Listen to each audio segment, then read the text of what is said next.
santuario, donde santos ángeles bendigan su nombre.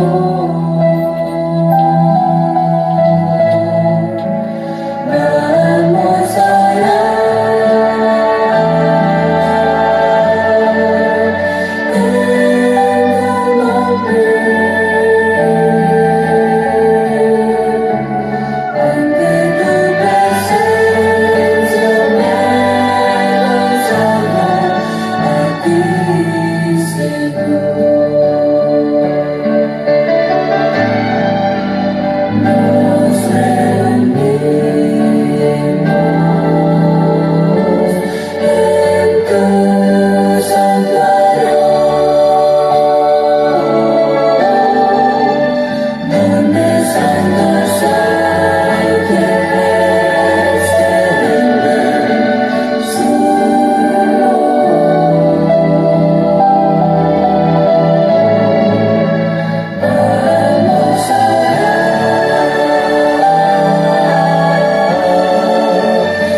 Buenos días tengan todos ustedes, mis queridos hermanos.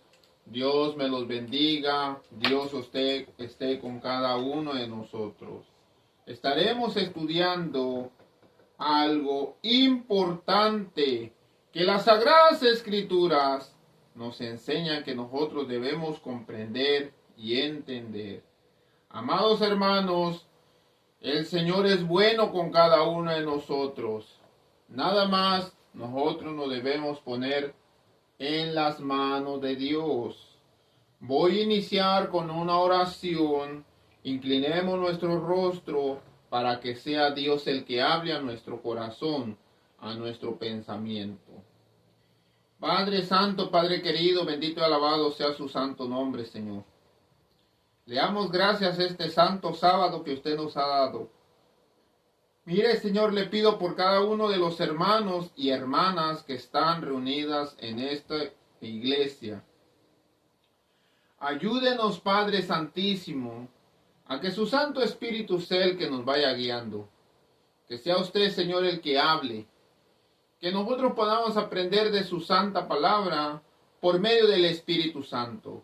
Envíe su Santo Espíritu, Señor, para que todos los corazones podamos comprender y entender los designios de un Dios amoroso. Gracias, Señor, por estar siempre con nosotros y nunca abandonarnos, en el dulce nombre santo de nuestro amado Señor Cristo Jesús. Amén. Mis amados hermanos, nosotros estaremos estudiando un tema que viene siendo complementario, un poquito complementario a lo que estuvimos mirando en el estudio de la escuela sabática. Hubo una parte del estudio de la escuela sabática que se le conoce como el fundamento profético. Esa parte que nosotros debemos entender, hablando acerca de las profecías, es que los hijos de Dios no dicen las cosas por invención del hombre. Hemos estado estudiando, incluso hay una parte del estudio de la escuela sabática donde cita Primera de Pedro, donde dice claramente que la profecía no vino por el pensamiento de un ser humano, por el conocimiento tecnológico, científico, o sabiduría humana de cualquier persona. Mas sin embargo, dice claramente las Sagradas Escrituras, es segunda de Pedro capítulo 1, versículo 19, dice así: tenemos también la palabra profética más segura. ¿Qué significa más seguro? Quiere decir que nosotros no caminamos en la oscuridad. Nosotros no caminamos como si no supiésemos, sino nosotros caminamos porque Dios lo había revelado a sus siervos los profetas desde la antigüedad. Dice, tenemos también la palabra profética más segura, a la cual hacemos bien en estar atentos como una torcha que alumbra en un lugar oscuro. Dice segunda de Pedro que este mundo es un mundo de oscuridad.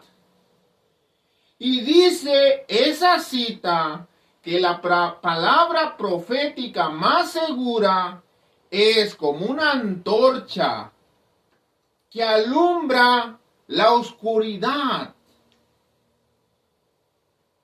Lo que nosotros podemos ver y entender en las cosas que existen en este mundo, que muy pronto llegarán a un punto final, y que Dios vendrá por su pueblo, y que el mundo será destruido, que vendrán plagas, etcétera, etcétera, etcétera, etcétera, no es porque la gente se lo haya inventado, simplemente porque la palabra profética que han estado hablando de la antigüedad, así lo han dicho.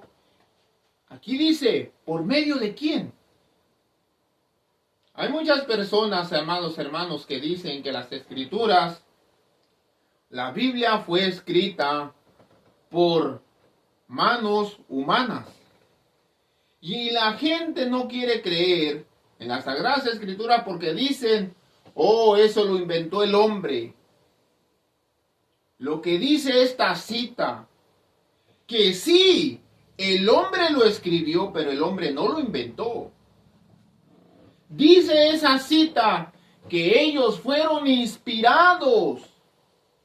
La palabra inspiración quiere decir que no viene de tu pensamiento, sino que hay un ser que nosotros no lo podemos ver, no lo podemos palpar, pero existe.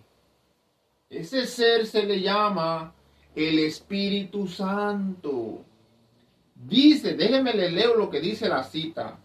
Tenemos la palabra profética más segura, que hacemos bien en estar atentos, porque alumbra en este mundo oscuro como una antorcha.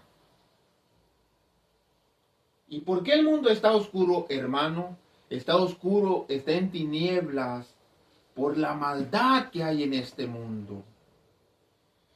Tenemos también la palabra profética más segura, la cual hacéis bien estar atentos como una antorcha que alumbre en un lugar oscuro hasta que el día esclarezca y el lucero de la mañana salga en sus corazones. Entendiendo primeramente esto, que ninguna profecía, ninguna palabra profética no fue inventada por el hombre, sino dice, ninguna profecía de la Escritura es de interpretación privada, porque nunca los profetas fueron traídas por voluntad humana. Oh, yo voy a ser profeta. Cuando a los niños en la primaria les preguntan desde pequeños, ¿qué quieres ser?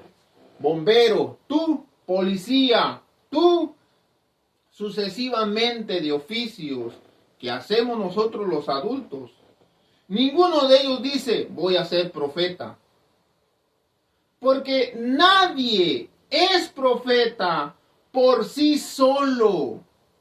La persona que es profeta desde la antigüedad es porque Dios los escogía y Dios les daba ese cargo de profetas. Y estas personas que se sometían a Dios para cumplir una misión en esta tierra, tenían que estudiar diligentemente todas las cosas que era necesario para poder ser o desempeñar ese oficio. Ejemplo, un electricista, una persona que quiere ser electricista dice, voy a empezar a añadir cable por cable, sin conocimiento. Claramente, esa persona va a llegar a que haga una explosión, se queme la casa, muera con una fuerte corriente eléctrica. Si esa persona quiere ser electricista, ¿qué tiene que hacer?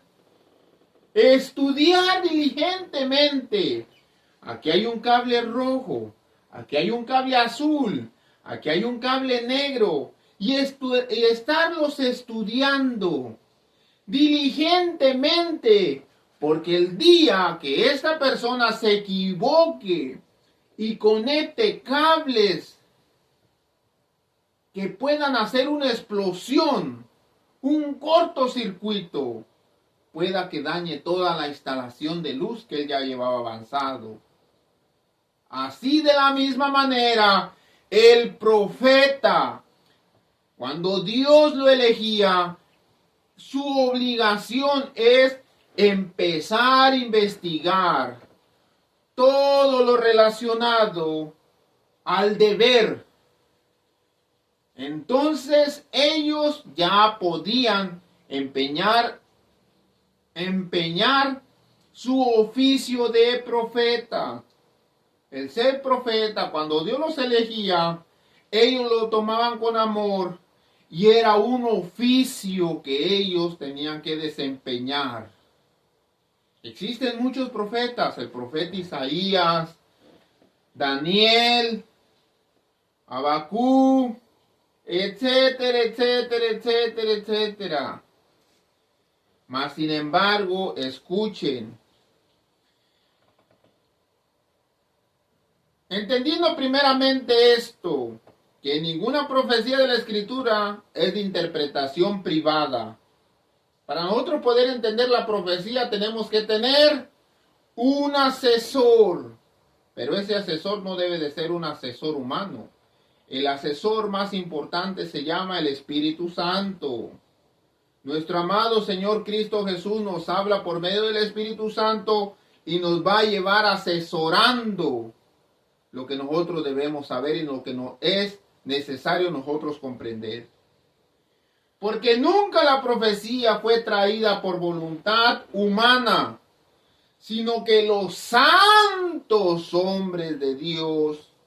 Hay algo interesante, que para que una persona pudiese desempeñar el oficio de ser profeta, tenía que luchar a tal manera de poder llegar a ser santo. ¿Y qué es santo? Irreprensible ante Dios y ante los hombres. Entre ellos hay muchos que habla la Biblia que eran irreprensibles. Ese no es el tema de hoy. Ahorita nos estamos enfocando a lo que dice la palabra de Dios. Sigue diciendo, porque ninguna de las profecías fue traída por voluntad humana, sino que los santos hombres de Dios hablaron, siendo inspirados. ¿Por quién? Por el Espíritu Santo. Amados hermanos, lo que nosotros debemos entender y comprender, que las Sagradas Escrituras las escribieron los hombres, pero quien estaba plasmando Sus palabras era el Espíritu Santo. Y el Espíritu Santo les decía dónde avanzar, dónde detenerse, dónde esperar. Y los santos hijos de Dios llevaban sus profecías de acuerdo a la voluntad de Dios. ¿Por qué estoy hablando acerca de esto?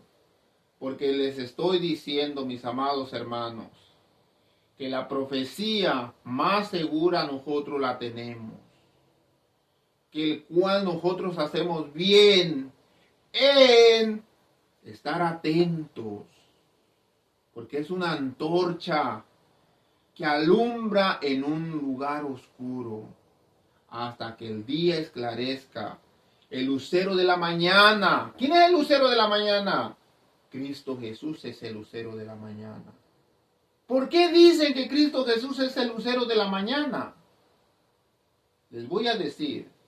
Satanás ha luchado para él ser el lucero de la mañana. Pero ese es usurpar, ponerse un título que a Satanás no le corresponde.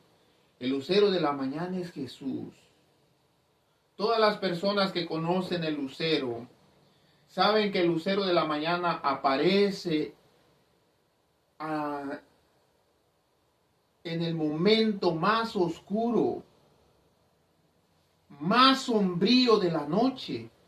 Es en la madrugada, eso de las 5 de la mañana. A veces vemos una estrellita que es la única estrellita que está brillando. A lo lejos, a lo lejos. Y muchas personas dicen, mira el lucero. Cuando nosotros vemos alrededor las estrellas, la oscuridad apaga las estrellas. Pero ese lucero permanece encendido. Hasta que el lucero de la mañana en nuestros corazones brille. Ahora sí, entendiendo esto, entraremos en el tema. Escuchen claramente, mis amados hermanos. Ustedes pueden decir que yo repito y estoy repitiendo las cosas. Mis amados hermanos, es necesario que nosotros vayamos entendiendo. Así se las puedo repetir 100 veces, pero quiero que ustedes lo vayan comprendiendo y entendiendo. Hablaremos de lo que dice la ley y los profetas. Les dije en el estudio de la escuela sabática que eso lo íbamos a ver. ¿Es necesario verlo? Es necesario. ¿Es urgente verlo? Es urgente verlo. De tal manera que la hermana White dice que el que no hablase a la ley y al testimonio es porque aún no le ha amanecido. Mis amados hermanos, nosotros entendemos lo que es a la ley y al testimonio. Esto es parte fundamental para nosotros poder comprender y entender. Mateo 7:12 dice la palabra de Dios, así que todas las cosas que quieras que los hombres hagan con ustedes, así también ustedes deben hacerlo con ellos, porque eso es la ley y los profetas.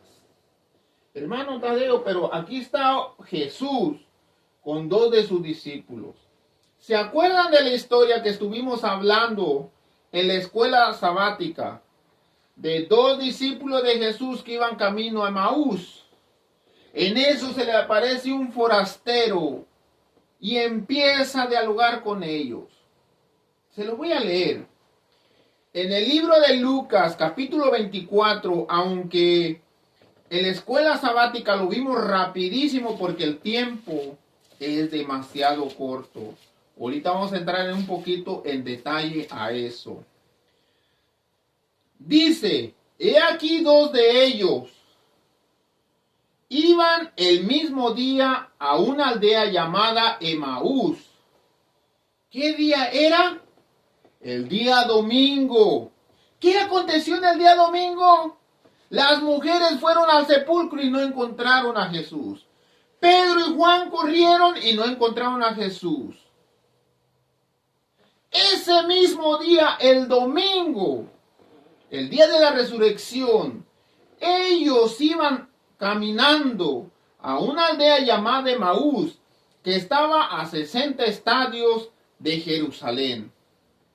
E iban hablando entre sí de todas aquellas cosas que habían acontecido. ¿Cuáles son esas cosas que habían acontecido? Oh, le decía, oyes, qué triste sucedió. Nos mataron al maestro. Creíamos que él iba a redimir a Jerusalén de los romanos. Los romanos todavía nos van a tener oprimidos. Pero si no lo hubieran matado, se hubiera levantado como rey. Pero ¿cómo es posible que la gente esté ciega? Que no haya mirado a Jesús Nazareno, a ese hombre, para poder que Dios cumpliese los propósitos en él. E iban hablando de esas cosas que habían acontecido. Sucedió que mientras hablaban, discutían entre sí, se acercó un hombre, un forastero, pero la palabra dice, era Jesús. Y caminaba con ellos, mas los ojos de ellos estaban velados. ¿Qué significa velados? Ciegos. Hermano Tadeo, no miraban. No, hermanos. Llevaban una ceguera espiritual. Como cuando una persona anda atareado haciendo las cosas y le hablan, oye, fíjate que me pasó esto, me aconteció, pero la otra persona anda atareado haciendo sus cosas. Y la otra persona, oye, fíjate, dame un consejo, que mira esto, que estoy triste. Pero la persona que está atareada no lo entiende, no lo mira y no lo escucha. ¿Por qué? Porque está ocupado en otras cosas. Una ceguera, aunque le hablen, una sordera, aunque lo miren enfrente, una ceguera. De igual manera estos hombres iban atareados, tristes, platicando y llevaban una ceguera espiritual, de la cual el forastero, que era Jesús, se le acerca y empieza a dialogar con ellos. Empieza a platicar con ellos. Y escuche lo que dice la palabra de Dios. Mas los ojos de ellos estaban velados para que no lo conociesen. Y le dijo, ¿qué platican? ¿Qué pláticas son estas que ustedes tienen entre ustedes mismos? Mientras ellos iban caminando, dice, ¿y por qué están tristes? Respondió uno de ellos, que se llamaba Cleofas. Le dijo, ¿eres tú el único forastero en Jerusalén? ¿Cómo le dijo? Forastero. Una persona que no es de ese lugar, que es de otro lugar, un forastero. ¿Cómo es posible que no lo reconocían? ¿Eres tú el único forastero en Jerusalén que no ha sabido las cosas que en ellas han acontecido en estos días? Jesús les dice, ¿qué pasó? ¿Qué sucedió? ¿Qué cosas? Y ellos le dijeron, Jesús Nazareno, que fue varón profeta, poderoso en obra y en palabra delante de Dios y ante todo el pueblo. Y cómo le entregaron los principales sacerdotes y nuestros gobernantes a sentencia de muerte y le crucificaron. Pero nosotros esperábamos que Él, era Él el que había de redimir a Israel. ¿Qué es redimir? Salvar a Israel de sus opresores. ¿Y quién eran los que estaban oprimiendo al pueblo de Israel? Roma. El pueblo de Israel tenía que servirle a Roma. Roma era como un rey. Israel venía siendo sus sirvientes. Y ya había pasado varios años viviendo de esa manera. Y el pueblo de Israel esperaban a uno que los fuera a sacar de su sentencia de servidumbre. Nosotros creíamos que Él era el que nos iba a salvar de los romanos. Prácticamente les dice eso. Sigue diciendo la palabra de Dios. Además de todo esto, hoy ya es el tercer día que os ha acontecido. Aunque también nos han asombrado algunas mujeres entre nosotros, las que antes del día fueron al sepulcro, y como no hallaron su cuerpo, vinieron diciendo que también habían visto visión de ángeles, quienes le dijeron que él no está muerto, él vive. Fueron algunos de los nuestros al sepulcro, y hallaron así como las mujeres habían dicho, pero a él no le vieron. Jesús se enoja, pero no se enoja así como un ser humano, sino se enoja como un padre se enoja con un hijo. Cuando un hijo se está equivocando, un padre no se va a enojar a regañarlo, sino se va a enojar y le va a llamar la atención para que aprenda. Jesús le dice de esta manera: insensatos, tardos de corazón para creer todo lo que los profetas, ahí es lo que estuvimos estudiando en la escuela sabática,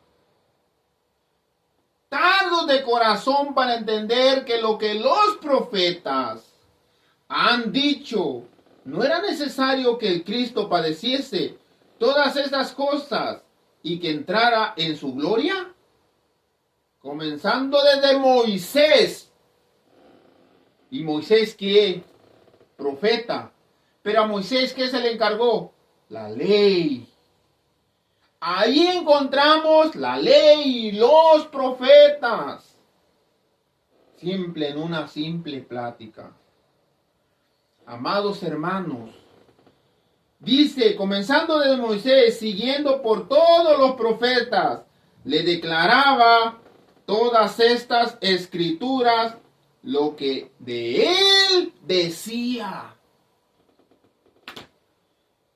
Vamos a seguir viendo, mis amados hermanos, la ley y los profetas. Les voy a contar, antes de seguir más adelante, les voy a contar que los siervos de Dios, sus dos grandes fundamentos es la ley y los profetas.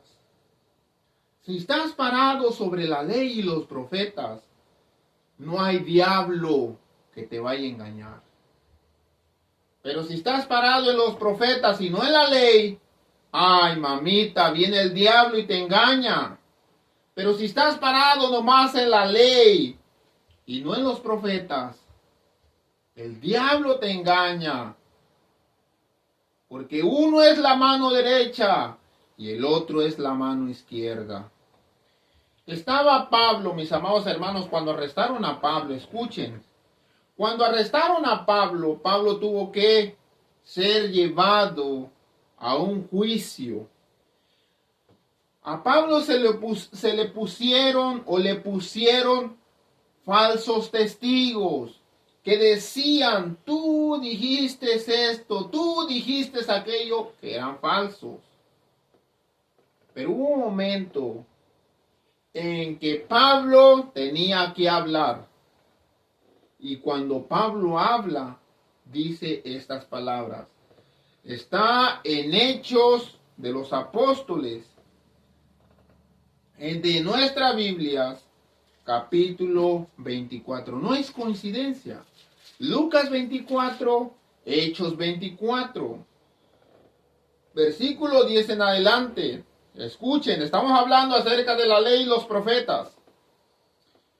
Habiéndole hecho señal el gobernador a Pablo, para que éste hablase y pudiese defenderse. Esto respondió Pablo, porque sé que desde hace muchos años eres juez de esta nación. Con un buen ánimo haré mi defensa. Como tú puedes cerciorarte Le habla Pablo a este juez de esa nación. No hace más de 12 días yo subí a adorar a Jerusalén y no me hallaron peleando ni haciendo ningún escándalo con nadie, ni motinando a la multitud, ni en el templo, ni en la sinagoga, ni en la ciudad. Ni te pueden probar las cosas que ahora los falsos profetas están diciendo que yo dije, que yo hice. Pero les voy a decir, aquí es lo interesante. La confesión más importante que Pablo hace. De todo el ministerio de Pablo, esta confesión es como un premio para él, para la vida eterna. Dice esto: pero te confieso que según el camino que estos llaman herejía, así sirvo al Dios de mis padres, creyendo todas las cosas que hay en la ley y que hablaron los profetas, teniendo esperanza en Dios, la cual ellos también abrigaron, de que ha de haber resurrección de los muertos, así de justos como injustos. Por esto procuro tener siempre una conciencia sin ofensa ante Dios y ante los hombres. Pablo luchaba diariamente para ser irreprensible. Pero dice Pablo en su confesión, así, por estas palabras que ellos llaman herejías, así sirvo al Dios de mis padres, creyendo en la ley y en los profetas. ¿Para qué nos sirve a nosotros la ley y los profetas? Ustedes se han de preguntar. Para muchos, ¿qué es la ley? Porque dice aquí, Romanos capítulo 10, versículo 14, el fin de la ley es Cristo. ¿Qué significa el fin de la ley? Algo interesante para poder estudiar lo que es el fin de la ley. Se lo voy a explicar rapidísimo, porque el tiempo nos va ganando. Les voy a decir, el fin de la ley es Cristo. No quiere decir que se va a acabar la ley con Cristo, sino quiere decir que la ley, el fin que fue hecha la ley, es para nosotros ser llevados hasta Cristo. Que cuando nosotros miramos la ley, su fin es llevarme a Cristo. No es que cuando venga Cristo se acaba la ley, no es así. Eso es lo que todos nos quieren hacer creer y hacer que nosotros creamos, pero no es así. Sino quiere decir que cuando nosotros veamos la ley que reflejaba a Cristo, la ley no son nada más las tablas de los 10 mandamientos. La ley era también ceremonial, donde mataban al Cordero de Dios. Bueno, donde mataban al corderito que reflejaba al Cordero de Dios, que es Cristo Jesús.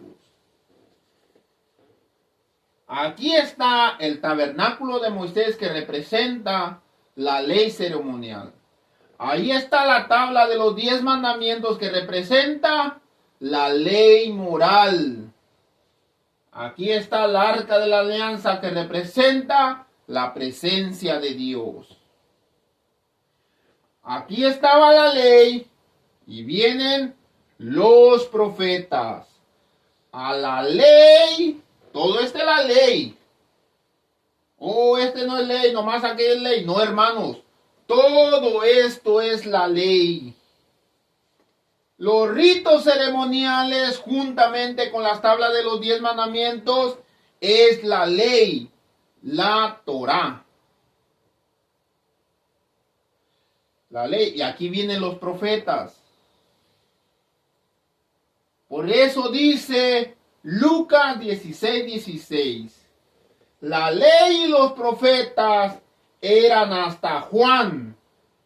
Desde entonces el reino de Dios es anunciado y todos se esfuerzan por entrar en él. Ya no entendimos, hermanos, nos confundimos. No, hermanos. Esta ley y estos profetas que profetizaban de Cristo eran hasta Juan el Bautista. Hasta ahí se termina el viejo pacto. Hasta ahí se termina la antigua ley ceremonial. Hasta ahí se termina la ley moral de la tabla de los 10 mandamientos escritas en piedra. ¿Por qué, hermano? Porque Dios va a hacer una maravilla que nosotros y muchos no entienden. ¿Cuál es la maravilla? Vamos a ver. En esta ley ceremonial tenía que haber un sumo sacerdote que tenía que presentar la sangre de cordero y ponerlo sobre el propiciatorio del arca de la alianza, donde estaba la presencia de Dios, el Shekinah. Aquí estaba la presencia de Dios, aquí era derramada la sangre. Tenía que haber un sacerdote y tenía que haber un cordero. Y tenía que haber la ley de las tablas de los 10 mandamientos en piedra. Dice, eran hasta Juan el Bautista. Y ahora el reino de Dios es anunciado a todos y se esfuerzan por entrar en él. Y aquí está la ley del nuevo pacto. ¿Y cómo ya no entendimos la ley del nuevo pacto, hermano Tadeo? La ley del nuevo pacto es espiritual. Pero todo lo espiritual es mucho más real que lo físico que nosotros vemos. En la ley ceremoniales del Antiguo Testamento tenía que haber un cordero. En la ley en la cual nosotros estamos viviendo debe de haber un cordero. Allá era un cordero y acá el cordero es el cordero de Dios. Allá había sangre de cordero de un animalito. Aquí está la sangre de Jesús. Allá había un sacerdote para presentar la ofrenda delante de Dios, o sea, la sangre, y ponerla sobre el propiciatorio. Aquí tenemos un sumo sacerdote que presenta su propia sangre sobre el propiciatorio. ¿Dónde lo dice, hermano Tadeo? Hebreos capítulo 9. Escuche lo que dice la palabra de Dios. Hebreos capítulo 9. Escuchen. No es nada que yo me esté inventando. Se lo vuelvo a repetir. Dice en el versículo, si nosotros leemos del 9, del 1 al 5, habla de un santuario terrenal. Habla de esto. Hebreos 1:9 habla de Hebreos 9 del 1 al 5 habla de esto. Del 6 al 10 todavía sigue hablando a esto. Pero en Hebreos del capítulo 9 del 11 habla de esto. Pero estando ya presente nuestro sacerdote que es Cristo Jesús, por el más amplio y perfecto tabernáculo, no hecho de humanamente en esta tierra, es decir, no está en esta creación, sino ¿dónde está ese tabernáculo? En el cielo. Y no por sangre de animales, sino por su propia sangre, entró una vez y para siempre en el lugar santísimo, habiendo obtenido eterna redención.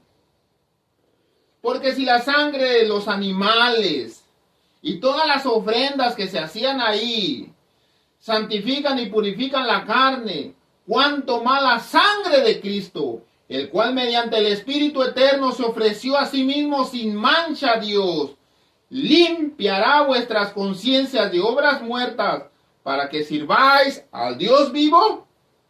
Así que por este mediador del nuevo pacto, para que interviniendo por la muerte, para remisión de las transgresiones que había bajo el primer pacto, los llamados reciban las promesas de la herencia eterna.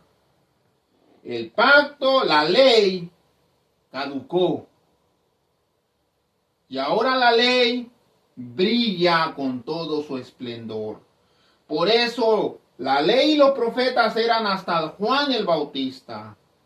De Juan el Bautista, que fue el último profeta antes de la muerte de Cristo Jesús, que preparó el camino para el Mesías.